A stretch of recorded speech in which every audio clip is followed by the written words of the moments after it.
Look, if there's one thing that I love to show you guys and share with my friends and family, it's my dongle. And in this video, I'm looking at the Cayin RU6 discrete R2R dongle DAC. Let's get it.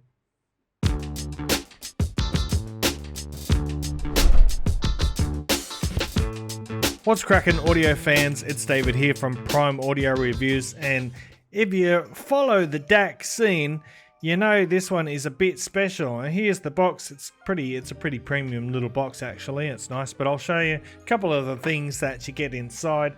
Obviously, you get the DAC itself. That's it there. You get this USB-C to C cable, and most importantly of all, we got the stickers, boys and girls. We've got the stickers, so you know we're in business. But all jokes aside, this is the world's first R2R DAC. Now, if you don't know what an R2R DAC is, well, basically every other DAC you see here is what they call a delta sigma DAC, and it works very different ways than this one. This is going back to kind of the old school. R2R was the old DAC system before we switched to, you know, ESS and AKM DACs and all that kind of stuff, which are all Delta Sigma. I am not going to get into the details of what an R2R DAC is.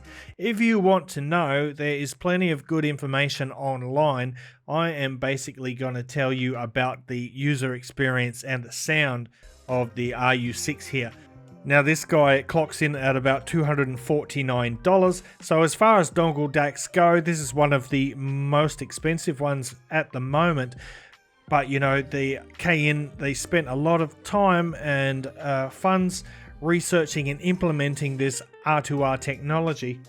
I will leave it up to you to decide whether it's worth the cost of entry or not.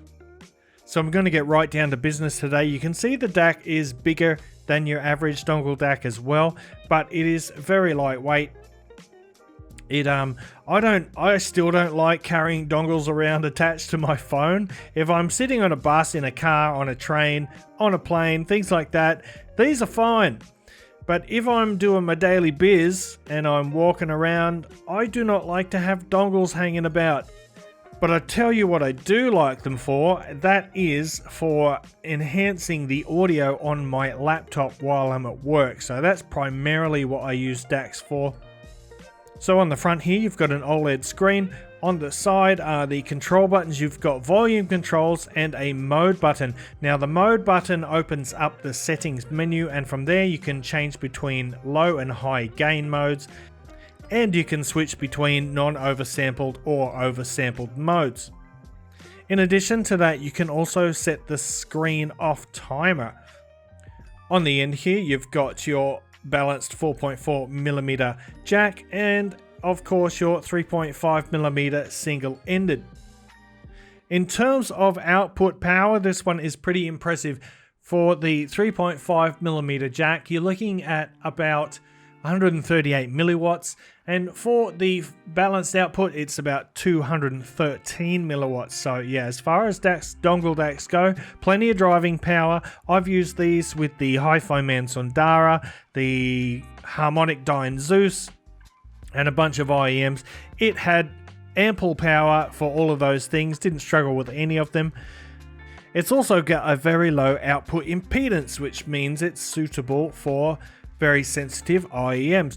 Now it does have a slightly higher noise floor than most Delta Sigma DACs, but it is pretty much inaudible and not an issue whatsoever. By the way, if you are an iPhone user, you will need this or something similar to this, a lightning adapter. This one is sold separately. It does not come with the unit. But let me just plug this into my phone and I'll show you what happens. So let's come in a bit closer. Hopefully you can see the display there. So it shows the sample rate. It shows you the oversampling mode, whether it's on or off. And it shows you the volume level.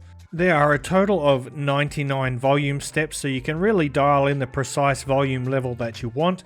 And but sometimes, because of the implementation of the R2R resistor ladder.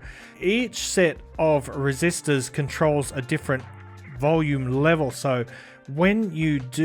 sometimes when you change the volume, the music will cut out just for a brief moment.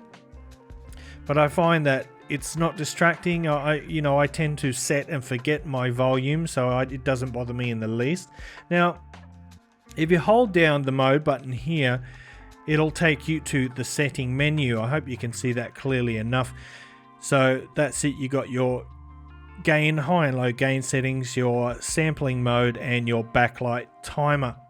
So obviously in terms of operation, it is pretty simple, just like any other DAC. Now let's get down to the nitty gritty, and we're going to talk about the sound, and boy oh boy, I do like the way that this sounds. Now if you've read any other reviews, you've probably heard people saying things like analog, and absolutely I find that it has an organic, analog and very natural sound.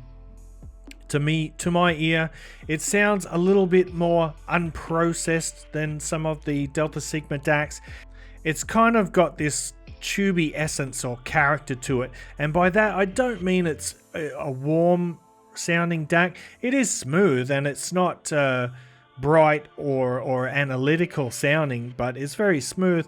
But it's not a warm sounding DAC. Like, what it does, it basically says, okay, so you want a natural, organic and beautiful, lush, sweet sound with character and vibrance. Okay, got it. What's that? You also want technicalities, details and soundstage? Okay, I can do that too. Now you might be wondering about the NOS and OS modes. The non-oversampling mode, basically it maintains the original sample rate of the source bitstream, so there's no post-processing, and according to Cayin, this reduces jitter, low phase distortion and ringing artifacts. Now the ringing artifacts especially is something that I hear less of in the NOS mode. In the OS mode, or the oversampling mode, the sample rate is actually upsampled to 384 kilohertz. Now this enhances the resolution and anti-aliasing while also reducing the background noise, but the difference in background noise is pretty much inaudible to me, but I do prefer the sound of the non-oversampled mode. I just find the treble sounds a little bit sweeter. It doesn't have that sort of edginess to the treble that the oversampled mode does. Furthermore, I find that the soundstage is just a little bit larger in the NOS mode. And by the way, the soundstage on this thing is amazing. It is very wide, first of all, but I think what I really like about it the most, when you plug in a great earphone or headphones to this DAC, you get such great layering, layers of depth within the soundstage. So it's a very holographic 3D soundstage. It's a wide soundstage. Everything has got its own little space and place in time, and it just creates a wonderful space. So to sum up the sound, I would say the RU6 has an uncolored sound, but that's definitely not to say it doesn't exhibit any character. I find the bass textured, full-bodied, with great extension on the bass. Mid-range notes are spacious and articulate. In fact, that spacing and layering is just probably, in my opinion, the greatest aspect of the RU6. It's highly resolving and it's got excellent detail retrieval as well. Like I said, it's got this beautiful organic character, but it does not feel like you're missing out in any technicalities in the least. It performs wonderfully. And I know you love a good comparison, so I'm going to compare it with the Earman Sparrow today, for no other particular reason than the Sparrow is the closest in terms of pricing. This is like $199, $249, so they're fairly close. So the Earman Sparrow is a Delta Sigma DAC. Obviously it is equipped with an ES9281 Pro DAC chip. It's got 125 milliwatts of output power from its balance jack, compared to 213 on the RU6. Physically, you can see it is a lot smaller than the RU6. So if that's a factor for you, then it's not going to be a difficult decision, is it? Right, you say. So what's the difference in the sound? Well, to my ears, the most notable difference between these two in the sound is in the treble. And it goes back to what I was saying before about the OS and NOS modes. In my preferred mode, which is non-oversampled, I find the treble to be just a little bit sweeter and less edgy than I do on the Sparrow here. In terms of technicalities, the Sparrow might be just slightly more resolving, just a little bit, and with a blacker background, but there's very little difference in it. What I found is that the soundstage on the RU6 is what really seals the deal for me. I just love the way it does layering and holographic 3D imaging in the soundstage. I do still love the Sparrow here. Now, I'm not going to compare it with any other ones. I'm just going to wrap it up there, guys. So that is the Cayin RU6 discrete R2R dongle DAC. I love this thing. Yes, it costs a pretty penny, but if you like a bit of character in your sound, along with, you know, all those beautiful technicalities, this is just a real gem, and I enjoy it a lot. So guys, thanks for watching. Don't forget there's a link to the full written review in the description below, along with links to my social media channels.